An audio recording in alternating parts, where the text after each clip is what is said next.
Hello, good evening everyone. So, Friday ngayon guys. Bali, isang linggo na ang lumipas nung magkaroon dito ng sunog na kung saan po ay may mga parte ng dito sa aming bahay, sa aming tindahan ang naapektuhan ng sunog. So, yun guys, i-update ko sa inyo yung status ngayon ng aming tindahan. Ano nga ba yung nangyari last Friday, bakit nagkaroon ng sunog dito, at pati ang aming guys, yung aming mga paninda ay talagang nasunog, pati yung aming aircon nasunog. So saan nga ba nagsimula yung sunog guys? Last February 14, 2025 guys, around 11:30 or 11:45, basta ganyang oras guys. Ganito yung nangyari guys. Sumilip ako kasi biglang may parang maingay sa labas. Pero ang akala ko may aksidente nangyayari kasi parang normal na sa akin na ganyan, na may nangyayaring ganyan dito sa aming lugar kasi nga highway to guys talaga ang aming kalsada ay busy, so maraming mga sasakyan laging dumadaan, mga truck, basta busy lagi, lalo na yung mga tricycle, mga motorsiklo. So kalimitan na nagkakaroon dito ng banggaan, aksidente ay yung motor, mga nakamotor guys, kasi yan nga. So yun nga, last Friday guys, may dumaan dito isang truck na may mga kargang flammable na chemicals. So yung sunog guys nagsimula daw sa doon sa pangarga niyang mga battery. So parang yata nag-spark. So basta yun yung pinagmulan ng sunog dun sa battery. Nag-spark na yon, yung mga nakapaligid na mga karga din ay mga flammable din. Kasi may karga siyang 1,000 liters na diesel, mga tinners, mga pintura. Tapos alam ko meron pa siya, dinig ko sa driver, meron pa siyang karga na asfalto. So yan, ang bilis ng pangyayari guys, kasi pagkakita ko kasi nung sinilip ko na nakita kong lumiliyap yung sasakyan, yung truck, ang isip ko guys ay yung nagdi-deliver ng gasol dun sa kabilang shop, kasi may dalawang shop kasi sa kabilang kalsada ng mga gasol. So sobrang takot ko na nung nakita ko, nagulat ako kasi sabi ko iba na yung takbo ng utak ko kasi gasol. Sabi ko pag sumabog yun, so iba na, so talagang maraming masusunog na bahay. Tumakbo ako, nag-hysterical na ako kasi for the first time na nakakita ko ng ganun guys, ng talagang ang laki ng apoy, tapos ang isip ko mga gasol yung sumasabog. So yun, na-inform ko yung kabila, saglit lang ako doon, tapos ang plano ko bumalik dito para isara yung aking pero wala, hindi ko iniisip kasi talagang hindi ko inisip na kakalat yung apoy agad. Na-block ako noon, basta ang alam ko may sunog, tapos babalik ako dito para isarayo lang yung tindahan, tapos aalis na ako. Kaya lang nung paglabas ko dun sa kabilang bahay, kasi magkaligid lang kami, walang yung pagitan. So paglabas ko guys ng terrace, hindi na ako nakabalik dito sa bahay kasi nga sobrang kapal na ng usok. So ang baho-baho, ang itim-itim pa guys, tapos bigla na lang akong nakarinig ng sabog. So sabi ko, lalo akong nagpanik kasi nako, sumasabog na talaga yung mga gasol. So yun yung talagang nasa isip ko. Tapos pagsilip ko pa guys, kasi sobrang kapal na ng usok dito papunta dito sa amin, pagsilip ko pa dun dito sa may harapan ng aming tindahan, may bangbang kasi dito. So umaapoy na. So gustong sabihin, palapit na ng palapit yung apoy dito sa aming bahay, sa aming tindahan. So sa sobrang takot ko, kasi ang isip ko baka biglang matrap naman ako pag pumasok ako dito, tapos yun, may sumabog na. Sabi ko baka biglang sumabog din ang gasol ko. So talagang ganun lang, kasi wala pa akong idea guys na hindi naman talaga yung nagdi-deliver ng gasol ang nasusunog. So in short, hindi na ako nakabalik dito. Pumunta na ako sa likod kasi meron dong exit naman. So pwede may labasan dun sa likod guys na makakalabas kami dun na sa malayo na dito sa may sunog. So dun lang kami nag-stay sa may bakante, kasi may bakanting lote doon. Lahat kami nandoon. Tapos maririnig mo yung pagsabog. Dun talaga sobrang takot ko guys. Takot na takot talaga ako. Talagang sabi ko, Lord, ikaw na ang bahala. So talagang ipinasa Diyos ko talaga yung pangyayari na yon.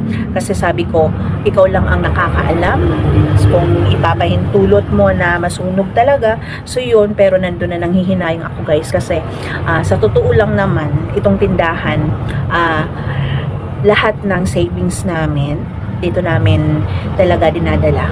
Ini-invest ulit namin dito pag nagkakaroon kami ng extra money or ano, ang aking asawa. So dito namin ini-invest para tuloy-tuloy lang na lumago yung pera namin. So parang iniisip ko no, na sabi ko, paano na kami, kasi wala akong masasave, kasi wala akong bitbit, wala akong dalang pera. Kahit yung cellphone ko nga, naiwan ko dito, nakayapak lang ako.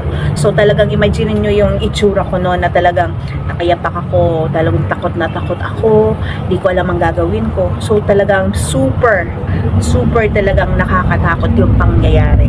Kasi naisip ko, nasabi ko nung natapos na, nasabi ko ganun pala.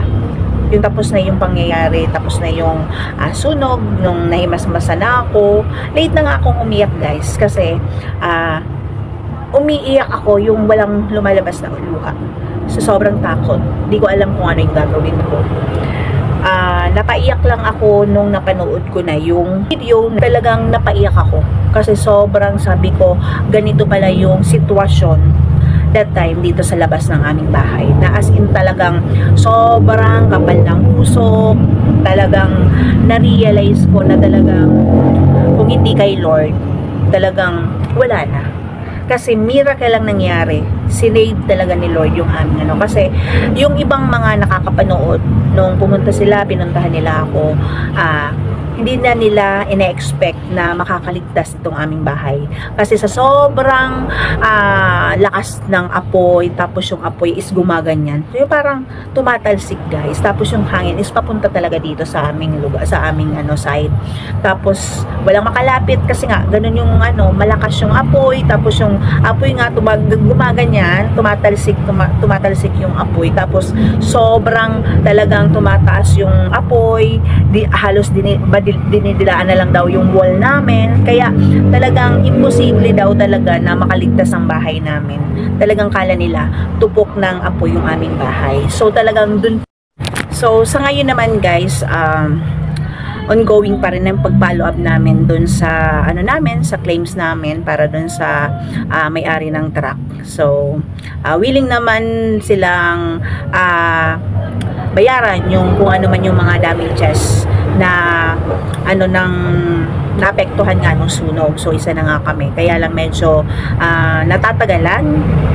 Kanina finalo up ko, so sana mabayaran na tayo kasi ang inaano ko lang kasi, wino-worry ko lang kasi guys, yung aming aircon na talagang ang hirap para sa sitwasyon namin, lalo na sa aking mga anak na walang aircon, lalo na pag sila ay natutulog. Kasi hanggat maaari talaga ayoko na talagang natutuyuan ng pawis ang mga anak ko, kasi yan ang sinisimulan ng ubo nila. May history po silang dalawa na nagkaroon po kasi sila ng pneumonia nung maliliit pa, tapos pag kunting ubo lang, so natitrigger. So ayoko matrigger yung pneumonia nila ulit, kasi talagang kung babalikan ko guys, sobrang nagastosan kami sa hospitalization nilang dalawa.